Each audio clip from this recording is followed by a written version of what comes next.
Barbara, kako se je pravzaprav sploh zgodila ideja tega filma, kako smo torej prišli do celovečerca? Živel sem.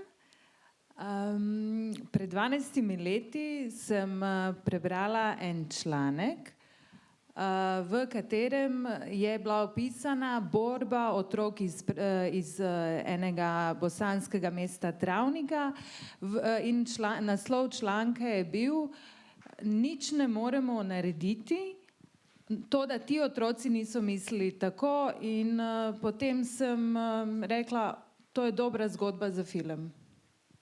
Super, hvala, da je ta zgodba prišla na slovenska platna. Klemen, verjamem, da smo se velikokrat igrali na igrišču. Zakaj je pomembno, da to idejo o preživljanju prostega časa na zunanjih igriščih delimo tudi naslednje generacije?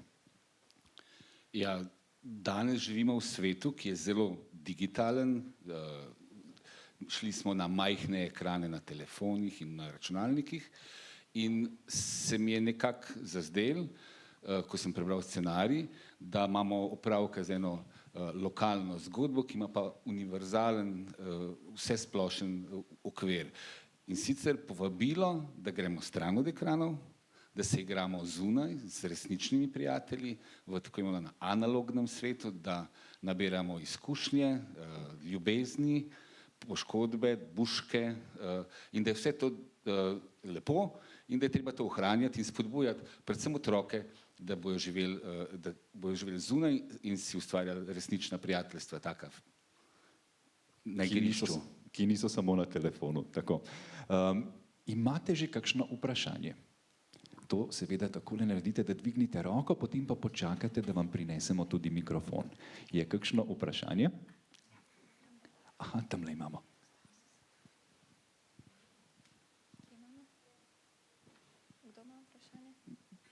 A smo tukaj imeli eno roko? Aha, kar ponosno vprašaj, brez strahu. Izvoli mikrofon. Koliko časa pa je ta avtorica pisala ta film? Super, najlepša hvala za vprašanje. Se pravi, bom jaz odgovoril. Scenaristka je Dora Šustič iz Rijeke doma, ona drugače, študirala je pa scenaristiko v Pragi. Dora je v bistvu začela pisati film leta 2019, ne? In ga smo razvijali res dolgo po različnih delavnicah. Najbolj taka, kjer smo največ odnesli, je bila Cinekit delavnica v Amsterdamu. In če zdaj zračunamo, mi smo na koncu, ko smo snemali, je bila to 25. verzija scenarija. Razvijali smo jo pa recimo 19 je Dora zares začela pisati, 23 smo pa snemali, če zračunate, je to 4 leta. Wow. Torej 4 leta se približno potrebuje, da lahko taka zgodba zaživi, da pride do scenarija in da jo potem seveda odlični igralci tudi posnamejo. Hvala za vprašanje. Naslednje vprašanje. Aha, tukaj imamo mikrofon. Izvoli. Koliko časa približno ste snemali en prizor? Kdo bo povedal? To bo pa vprašanje, na katerega bo odgovorila Kaja, ki je igrala v vlogi Lune. V bistvu je bilo čisto odvisno. Prizor, ki smo protestirali, ki smo imeli napise pa to, smo snemali koliko 2 dni, 3 dni. Pol ene smo pa posneli tako 2 uri. Tako da je ful odvisno. Kaja, kako si pa ti izvedela sploh za film? Jaz mislim, da sem nekje prebral, da si izvedela na treningu. Kako si prišla na audicijo? Ja, torej 3 leta nazaj mi je moj trener povedal, da išče eno punco, ki zna skejtati za nek kratek video za ta film. In sem šla probat, so me sprejeli, smo posneli v tako 2 dneh, se mi zdi. Pa mi je pa Barbara rekla, da grem lahko še na audicijo. In sem šla in pol po nekih 5-6 krogih audicije so me sprejeli. Super, hvala. Naslednje vprašanje. A je kakšno vprašanje tudi na balkonu, če bom slučajno spregledal, mi prosim pomahajte. Je tamle gor eno vprašanje? Vprašanje z balkona. Kako ste točno posneli prizor, ko je Rudi padel dol iz bagra? Kdo bo povedal? Jaz bom enega določil, da bo povedal. Kdo ve? David, ti veš? Da bo David povedal. Bila je ona varnostnikova hišica, ne hišica, hiša.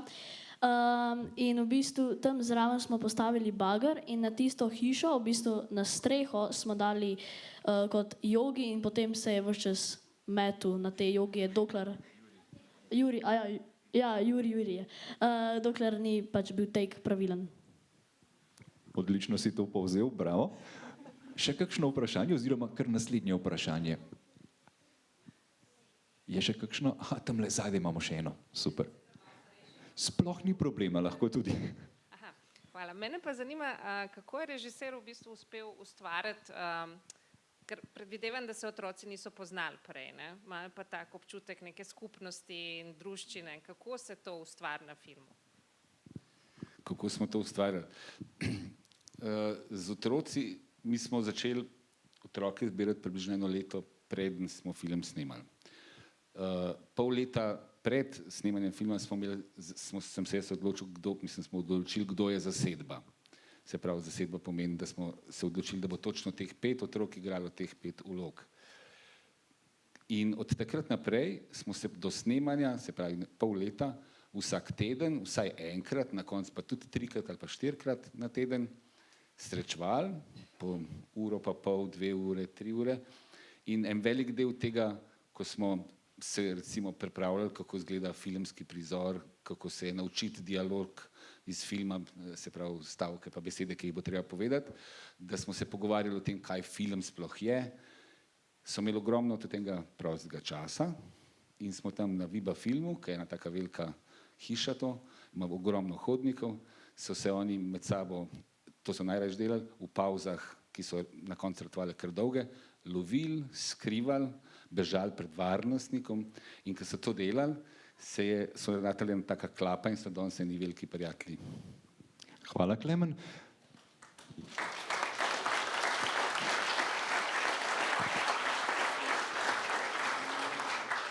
Jaz imam še eno medvprašanje za naše igralce. Morebiti Niko, če lahko kar tebe vprašam. Kateri prizor ste največkrat ponavljali? Ono, ko smo protestirali, ko je bilo največ folka, ko smo protestirali. Ja. To se tebi zdi mogoče? Ja, no, on se mi zdi, da smo največ snemali.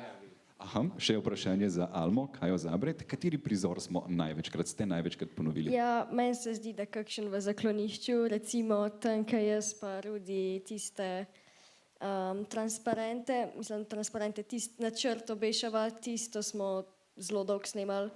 Tako da na eni točki smo bili že toliko nesfokusirani pa utrujeni, da so nas odpeljali v eno tako majhno sobico in pa smo si zamašili ušesa in so si sam zadrli.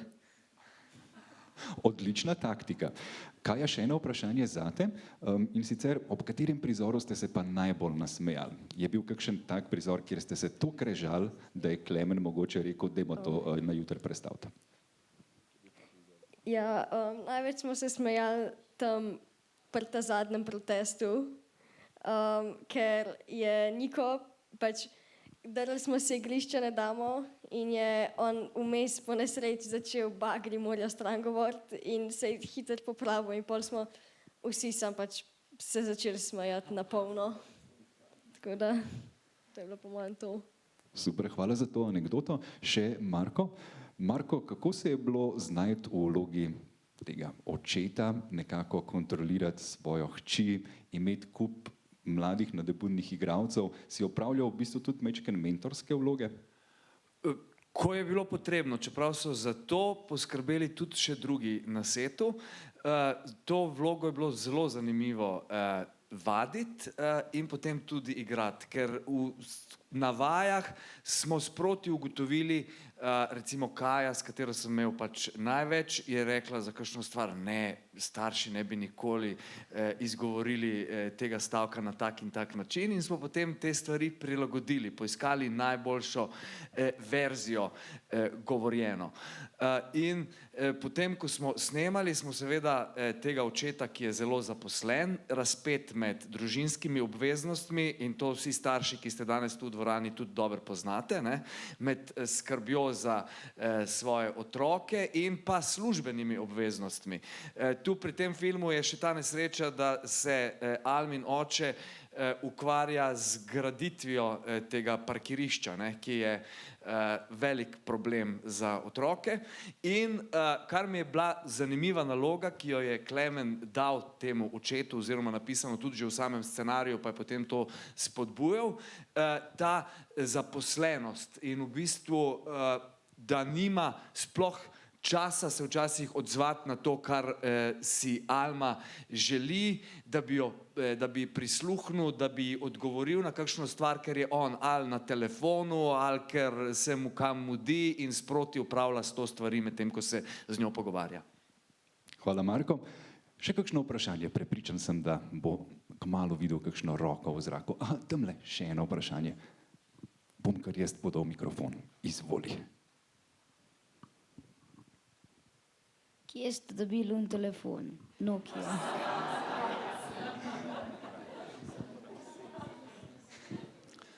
To je bil Klemen, režiser, odgovarja, da boste vedeli. To je bil kar velik problem, ker smo rabili dve. Eno je bilo lahko najdeti, ampak dve je bilo pa kar težko. Tako da, ko smo, pa še tako, da sta bila dve, ki niste bile istih barv, ker smo najdeli dve, ki ste bili enaki, ampak za film ne moreš imeti dveh, ki sta enaki. Tako da smo potem se zelo dolgo iskali in potem smo na eBayu, mislim, da se je samo pokrovček kupil drugačen, zato da smo imeli dve, ki ste bile iste, ampak sta izgledali drugačno. Sem že pozabil na to, da se je dalo včasih samo pokrovček zamenjati. Še kakšno vprašanje? Aha, izvolite.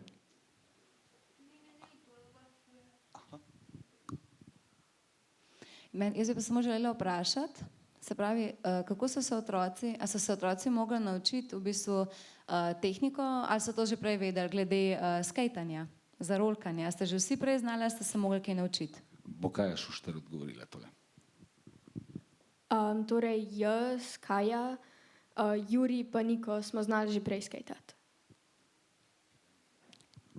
Kaji Zabret, pa Davidu pa ni bilo treba tako zares skejtati v filmu. Tako da, ja, oni trije so pa zares znali in tudi tako smo jih zbrali, da smo v bistvu, da so že znali, ker smo v naboru, ko smo igralce zbirali otroke, smo v bistvu najprej gledali otroke, ki znajo že skejtati, zato ker je v filmu, v scenariju bilo to že napisano, ne. Mogoče še vprašanje za Kajo.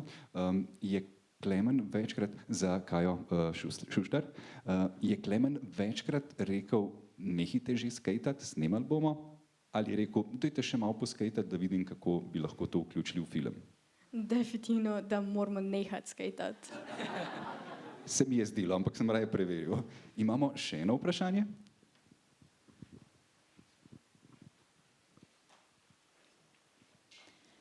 Jaz sem gluha oseba in moram povedati, zelo sem hvaležen igralcem, odlično so odigrali. To je, se pravi, da so podnaslovljeni filmi, to je zelo koristna informacija. Naprimer, če se vi smejite, ja, pomembno je, da dobim informacije, se pravi, tudi za zvočne podnapise. Ja, pomembno je, da dobimo vse informacije, naprimer smeh, kakšno zvonjenje, kakšne take stvari. To je to. Tako da sem zelo vesel, da sem lahko tukaj, hvaležen sem vsem in vsem čestitam. Tudi čestitam ekipi za podnaslavljanje, ki so to omogočili. Hvala.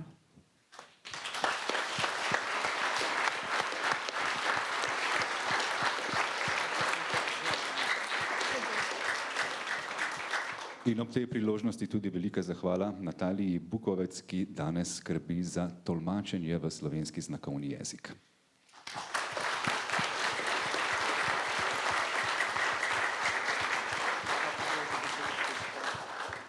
Imamo še kakšno vprašanje, bodi si na balkonu ali tule v parterju. Izvolite. Zanima me, a Rudi ima danes kontrolo pri zdravniku ali zakaj ga ni?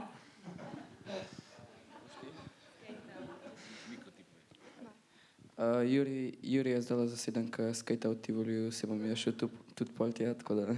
Kaj pa je? Dan športa, se mi zdi. Prej je bil pa tekma. Hvala, Niko, za odgovor. Torej, ja, Jurij je danes na skejtu. Na tekmi, če Na smo čisto tekmi. natančni. Je bil dopoldne je bila tekma skejtanja v Tivoli in Jurij je šel tja kot tekmovalec. Se pravi, da zna zares dobro skejtati.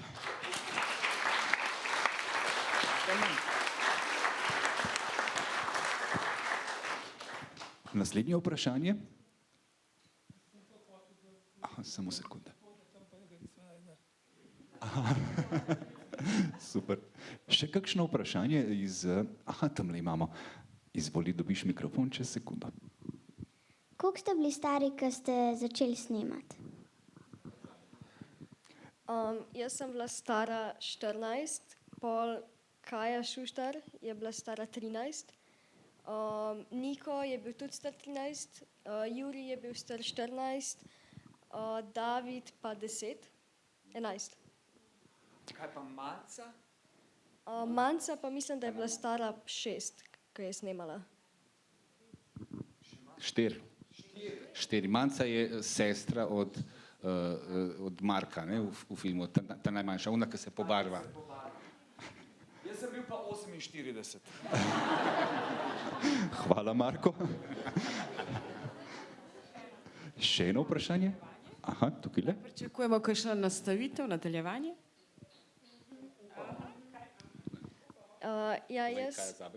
Kaja Zabret govori. Jaz pa, ker smo bili jaz pa Kaja v Lokarnu, sva v bistvu ta zadnjo noč do 1-2 zjutraj sva zasnovala celotno idejo za drugi del. Tako da ideja je eno.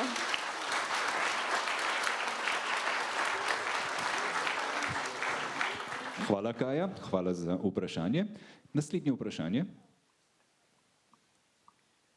Tamle imamo še eno roko. Takoj dobiš mikrofon. A se je kdo tudi kaj poškodoval med snemanjem? Dobro vprašanje. Kaja Šuštar, oziroma bo odgovoril kar David. Ja, kolikor se jaz spomnim, ne. Ampak v filmu je pa si Jurij zlomil nogo. Med igralci, Klemen Dvornik odgovarjam, med igralci se nihče ni poškodoval. Se je pa poškodoval naš rekviziter, ko smo razbili okno in ko smo čistili, smo mogli menjati, ker smo večkrat metali kamne v oken. In ko smo tam, mislim, da drugič menjali okno, je ena od teh koščkov okna, ki je bil kar velik, padel mu na roko in mu je kar hudo prerezal, tako da je šel na urgenco in potem drugo polovico filma delal z ogromno obvezo na roki. Kar pa ni nenavadno, ker rekviziterji se kar velikokrat poškodujejo, če so nepazljivi. Hvala, Klemen. Naslednje vprašanje, tamle imamo še enega, pa potem tukaj še enega. Izvolite. Spet jaz. Mene samo zanima, ker veliko pač različnih, ne vem, je koprodukcija, sem videla, da imate pač scenaristko iz Rijeke, igralci so tudi iz Bosne, sem videla tudi, da je srpske neki elementi. Kako je prišlo do tega sodelovanja, kot pač ta ideja vsega skupaj? Hvala za vprašanje. Barbara. Ok, na začetku sem si želela, da bi to bila koprodukcija med Hrvaško in Slovenijo. Ker sem tudi jaz začenjala kot producentka in se mi je to zdelo mogoče, da bi bilo obvladljivo. Ampak potem sva z Klemenom v Beogradu spoznala Petra Badača, češkega koproducenta, ki je rekel, jaz si ful želim z vami delati ta film in smo rekli ok. In potem smo v Beogradu spoznali srpskega koproducenta, Dimčeta, ki je tudi mislim, bil všeč film in smo rekli ok. In na koncu so potem še tisto, kaj je bila moja prva želja, so prišli Hrvati zraven. Tako da je pa ful hitro, mislim, čeprav je dolgo trajalo od ideje do samega scenarija, do snemanja, je pa enkrat, ko je štartalo 2019, smo kar hitro zbrali sredstva in smo film tudi zelo hitro končali, z ozirom na to, da smo pred enim letom snemali. Mislim, smo zaključili snemanje, tako da je vse to zelo hitro zalaufalo. Hvala za vprašanje. Tamle mislim, da je bila še ena dvignjena roka. Aha, tukaj le na sredini. Kaj se je pa zgodilo s tistim razbitim telefonom? Klemen, mislim, da ve. Ne, Klemen ne bo povedal, bo pa povedala, ali sem hotel vprašati, ali una, ki ga je razbila, ali una, ki je bil razbit. Kaj je Šušter?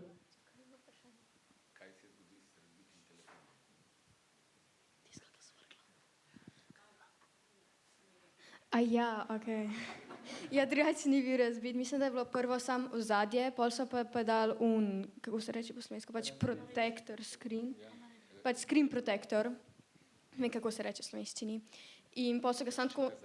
No, zaščita za ekran. In pol so tako počeli, da je izgledalo, kot da je počen telefon, ampak draž pa ni bil. Majhne skrivnosti filma. Ja, pa ekran je bil, pač slikca na ekranu je bila, kot da je se razlil ekran. Tako da, Če boste dobili kakšno idejo, ne povedati, da ste jo dobili tukaj. Tamle imamo še dvignjeno roko in izvoli mikrofon za naslednje vprašanje. Zakaj ste razbili telefon? Ja, tako je pisalo v scenariju, ampak verjetno tako Luna kot karakter je Almi razbila telefon zaradi tega, ker je sprava v eni sceni. Je bila po mojem, da malo ljubosumna, da sta zdaj Alma pa Rudi tam sama. In pol je še rekla Alma, da nek ščurk govori, pač to je Luni rekla in pol je Luna vzela telefon. In v bistvu ni bilo namenoma, da ga razbije, samo podajali so si, tako da tisti je bila nesreča. Hvala, Kaji Zabret. Tamle smo imeli, mislim, da še eno roko. Aha, izvolite. A je ta alter motor ali karkoli zares del vozila ali... Ja, alternatorji v bistvu celotno vozilo napajajo z elektriko, se tudi povejo v filmu to. In so v bistvu zelo pomemben del vozil. Kaja Zabret obvlada, kar se avtomobilov tiče. Vidimo, alternator je res nekaj, kar ponavadi poganja vozila. Tamle imamo še eno vprašanje.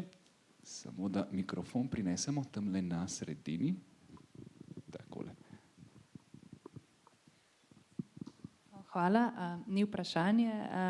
Bi se pa rada zahvalila Kinu Dvoru. Jaz sem Nastja Žlajpah iz Zveze društev slepih in slabovidnih in mislim, da je res pomembno, da se taki filmi, tudi možnost audiodeskripcije za slepe in slabovidne, sploh pa ob tej lepi premieri, da smo lahko spoznali tudi igralce in ustvarjalce. Hvala.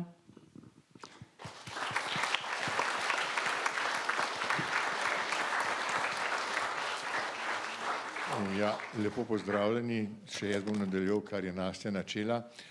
Pod naslove, ker so menda bili, ste vsi opazili, verjetno v dvorani, medtem ko audiodeskripcije pa niste slišali, ker smo imeli samo mi na slušalkah. Audiodeskripcija je opis dogajanja v sliki in opis slike, zato da mi slepi in slabovidni lahko tudi spremljamo, kaj se dogaja in da približno vsaj dobimo vtis, zakaj je v filmu šlo. Seveda je daleč od tega, da bi imeli tak vtis, kot ga imate tisti, ki vidite obraze, ki vidite mimiko, ki vidite dogajanje, ampak to je vsaj en delček tega, da se nam tudi filmska ali pa televizijska umetnost približa in seveda smo veseli, da so pri nas predpisi taki, da vsi filmi, ki so narejeni z podporo filmskega sklada, morajo imeti audiodeskripcijo.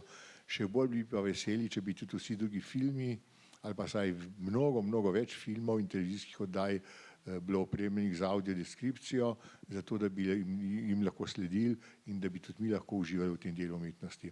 Hvala ustvarjalcem in seveda hvala tistim, ki so poskrbeli za audiodeskripcijo. Najlepša hvala.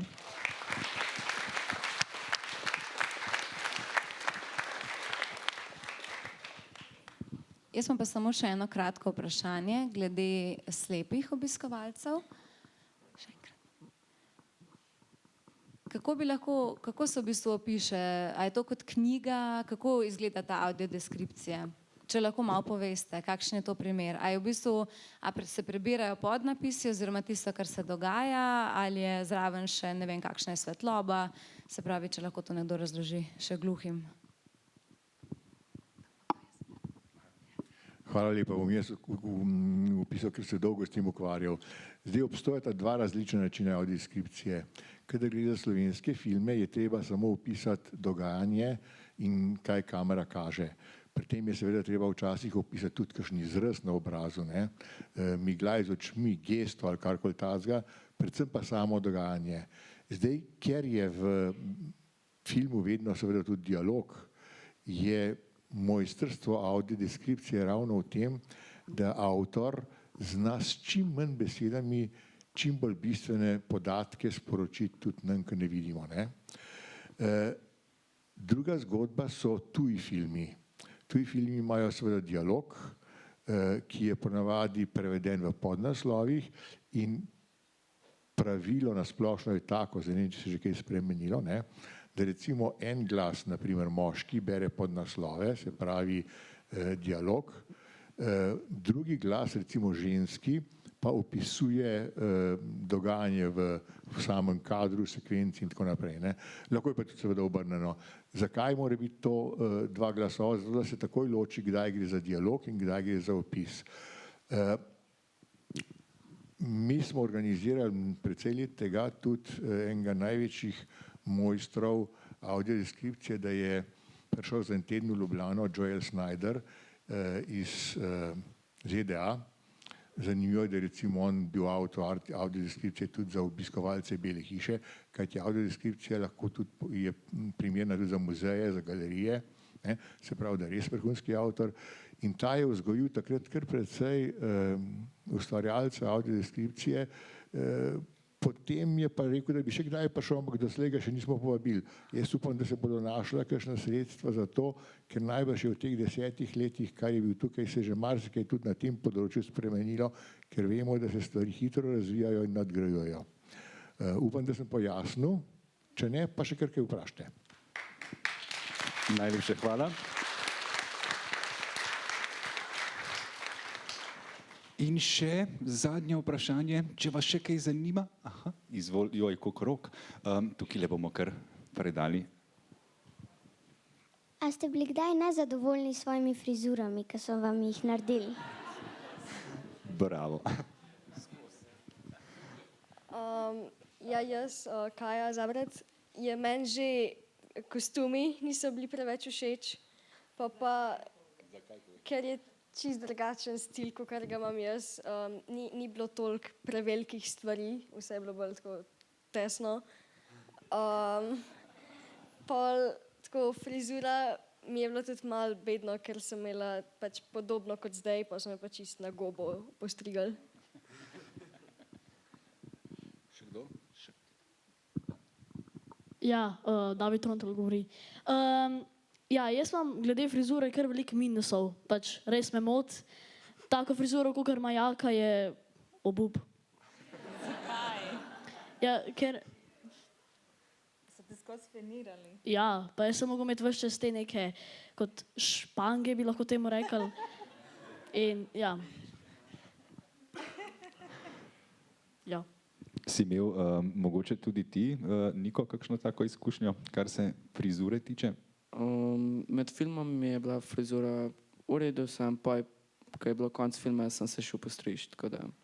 Za film je bila še v redu, pa mi ni več pisala. Se vam že dogaja, Niko, recimo zate vprašanje, ti že kdo reče Kavčič? Ne. Ne še. Dobro. Klemen, izvoli. Ja, na testni projekciji, ko še ni bil film čist gotov, smo imeli na testno projekcijo za otroke, se pravi 12 pa 13 stare, in je šel en razred iz osnovne šole Prule gledati in oni imajo enega sošolca Kavčiča in se od takrat se je zelo prijel, da je šuti Kavčič, pa kera legenda Kavčič. Super, se mi je zdelo, da bodo in liki in imena definitivno še dolgo časa prisotni. Še zadnje vprašanje, pa poglejmo.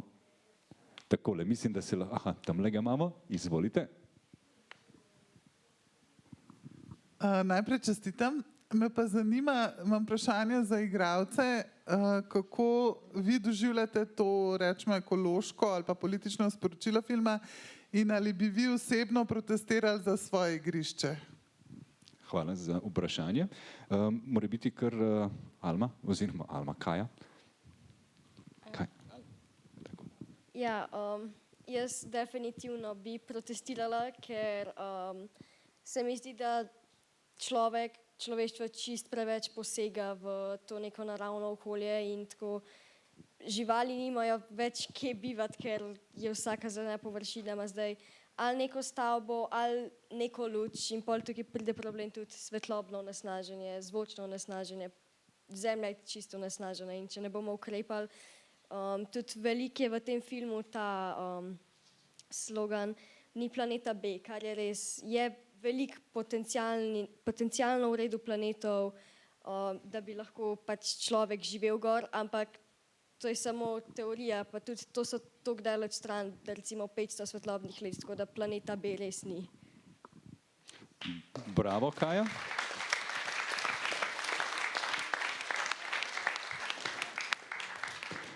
Odlično in jaz mislim, da se lahko ob taki močni sporočilnosti, kot jo ima in film in kot kaže tudi glavni protagonisti, zahvalimo še enkrat. Hvala seveda vam, odlično občinstvo, predvsem pa hvala in čestitke celotni ustvarjalni ekipi filma Igrišče ne damo.